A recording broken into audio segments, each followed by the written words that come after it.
The international sanctions coalition against Russia is unprecedented. But as the conflict continues into a possible stalemate, can the U.S. maintain the cohesion among allies and partners? Richard Nephew is former State Department coordinator for sanctions policy, currently a senior research scholar at Columbia University. Richard, welcome to the program. Thanks very much for having me.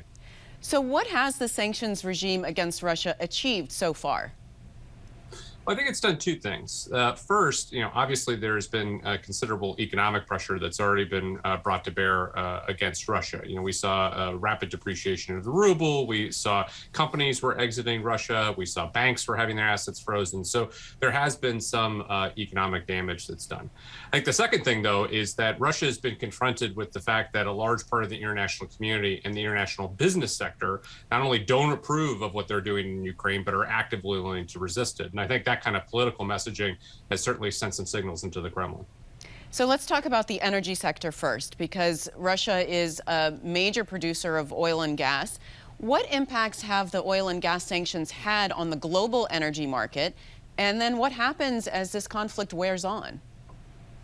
I think the biggest impact thus far, because the sanctions have been crafted thus far to avoid a lot of near-term interruption, is to send a signal to the energy sector that more is coming. I think that most energy companies now anticipate that it's only a matter of time until there are much more significant cutbacks in Russian oil and gas exports. And so that sent a signal to the market, find other supplies. It's also sent a signal to the market that business as usual with Russia isn't acceptable either. And so I think in terms of the market, it's definitely set up a risk premium for doing business with Russia, a reputational one as well as a practical one for what sanction steps may come. And that's certainly increased some of the uncertainties and probably led to an increase in prices as well.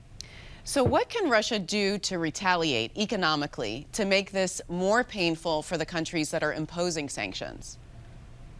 Well, I think the most obvious thing they could do, and they've only started toying with it, is to actually just cut off the taps. And it's one of the reasons why the sanctions coalition's been pretty careful about the kinds of steps that it's been willing to take.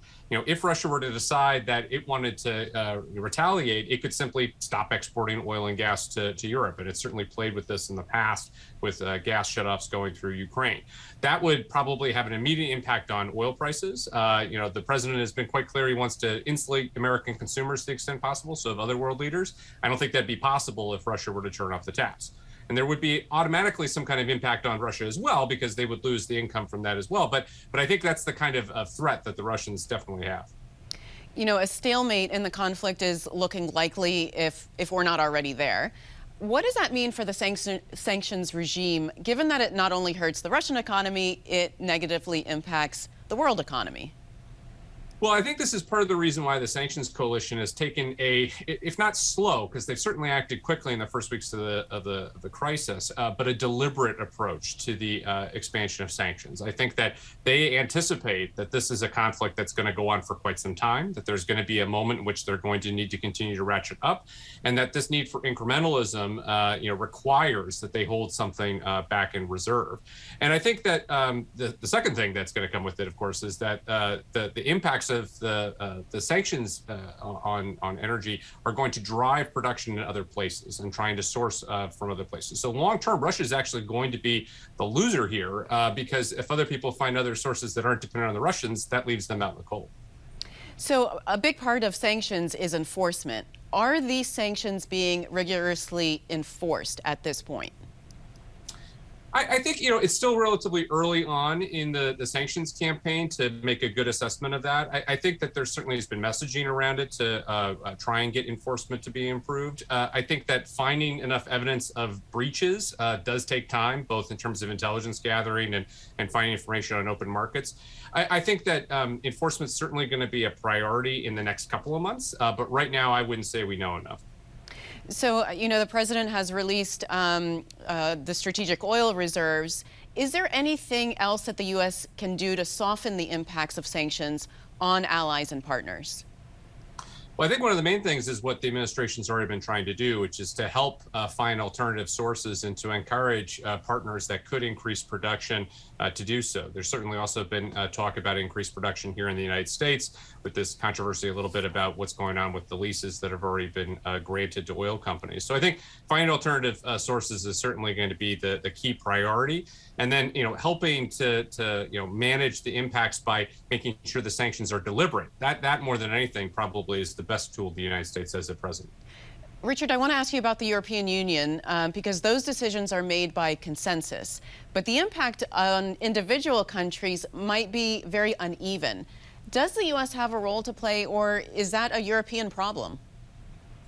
Well, the U.S. definitely has a role to play in terms of talking with these various countries and explaining its strategy and helping to explain how it's going to help manage any of the consequences that come from it. Ultimately, the decisions are going to be made in Brussels, but I think that many European countries are going to be looking to make sure the United States is going to stick through the campaign, is going to support them, is going to make sure that China and India are not allowed to backfill for contracts that are left behind by European companies, and that they're going to work with other partners outside of Europe. So I think that the main thing the U.S. can do is to demonstrate to those European countries that you're not alone and that we're going to have your back both in the conflict and in working with other partners around the world. All right. Well, Richard, we'll see what happens with this. This conflict looks like it's going to be for a while.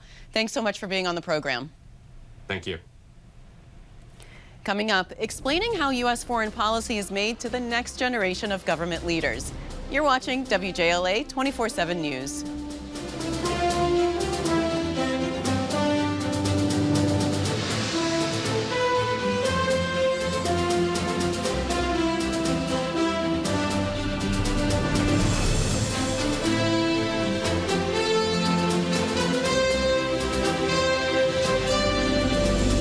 Thanks for watching. If you enjoyed the video, give it a thumbs up and subscribe to our channel so you don't miss out on any future Government Matters interviews.